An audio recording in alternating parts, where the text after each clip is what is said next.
Hello, my name is Amay, and this is the third episode of Kids Well News. Oh, what a year 2020 has been.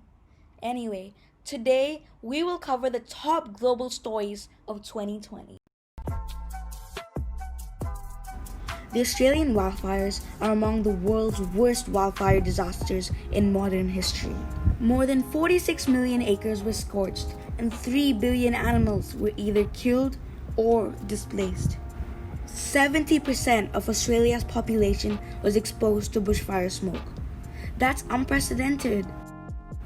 The smoke created health issues for transport, and even aircraft operation. It had massive impacts on tourism and even agriculture. All I can say about these wildfires is that we humans are such a big contributor to the problem of why there even is a wildfire in the first place. I mean, climate change was such a big factor to the wildfires and continually will be if we don't make a change for the better.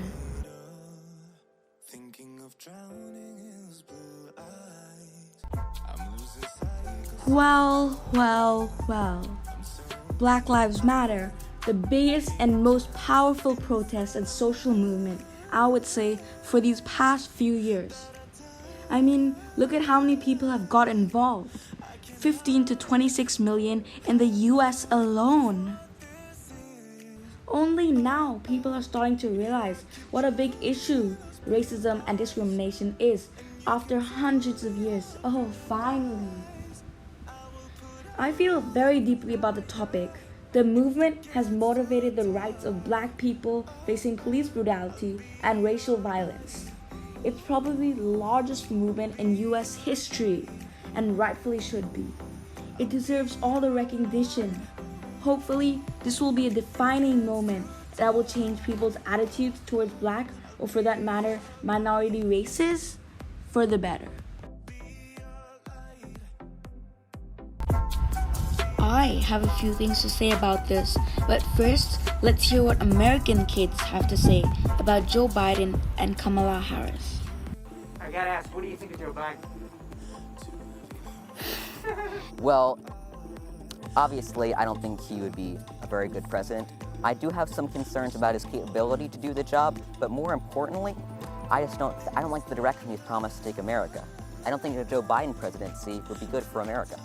I think he is a reasonable candidate that has a very, very strong resume, and he will do good for our country. But with Kamala Harris also, she will definitely help him do better. I feel like she's kind of like the future, and she has the power to make this country better, and I really want to see that happen. And she just, when I see her speak, it makes me feel empowered, and it makes me feel like if she gets elected, our country's in good hands. Here's to strong women. May we know them, may we be them, may we raise them. Let's first dive into the impact on what this election has on the whole world. Trump took a tough line, prominently with China, by imposing tariffs on the country, as well as sanctions against tech giants Huawei and popular apps such as TikTok and WeChat. It seems that Biden would continue a tough stance against China, as he recently called for stronger coalition against China on the trade and economic fronts. So, on the other hand, President Trump has called the election a national fraud. I feel that Trump was ultimately not elected for a reason. This has been a very divisive election, and the divide between the rich and poor has really contributed to this. Trump thought that he could just wish away a deadly virus. He himself getting COVID sent a signal to the people of America. It all finally caught up to him. It's time for Donald Trump to put on a brave face and accept the outcome. This is what some kids have to say on the topic. What qualities do you look for in a leader? I definitely look for honesty, someone who's honest about the issues that are affecting us at this time, someone who's kind, who cares about our country, and someone who cares about the issues that I care about, such as like global warming, equal rights, and finding a cure for COVID. I would look in a leader for being brave, and I think they were both being super disrespectful to each other, and I think it's a little bit disappointing to me because one of those people are gonna be our president for the next 4 years. They weren't really showing responsibility for being president in the debate. Yeah, after watching that, it's kind of scary to know that one of those two men are gonna lead you. COVID-19 is the world's worst disease in history. The pandemic has 76.8 million cases and 1.69 million deaths to its name. But what on earth happened? Let's find out. A disease that broke out thousands of kilometers away from us. A disease we thought would begin and end in China played havoc in our lives. Researchers thought COVID originated from bats. I mean, everybody was thinking it must be true since SARS in 2002 originated from an animal too. The big conspiracy theory is whether the virus is man-made or not. Finding the origins of a virus, let alone the deadliest one in the 21st century, can take years. For us kids, the pandemic has changed education forever.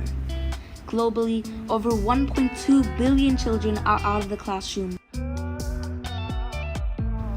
As a result, education has changed dramatically with the rise of e-learning. Teachers and students are still adjusting to the new normal in these difficult times, where we may not have many face-to-face interactions with our friends and family, or even lead a normal life. Lucky for us, vaccines are coming soon, and some are already out in several countries. Finally, can we kids get vaccinated and go out and finally lead a normal life after such a difficult 2020? Who knows? Time will tell.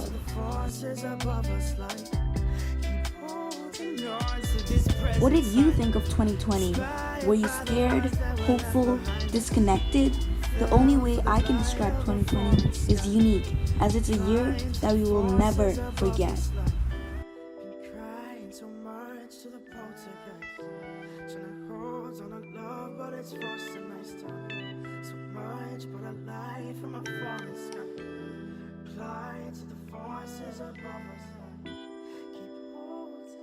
To this present time, inspired by the words that were left behind us. We fell for the light of a foreign sky, applying to the forces above this life.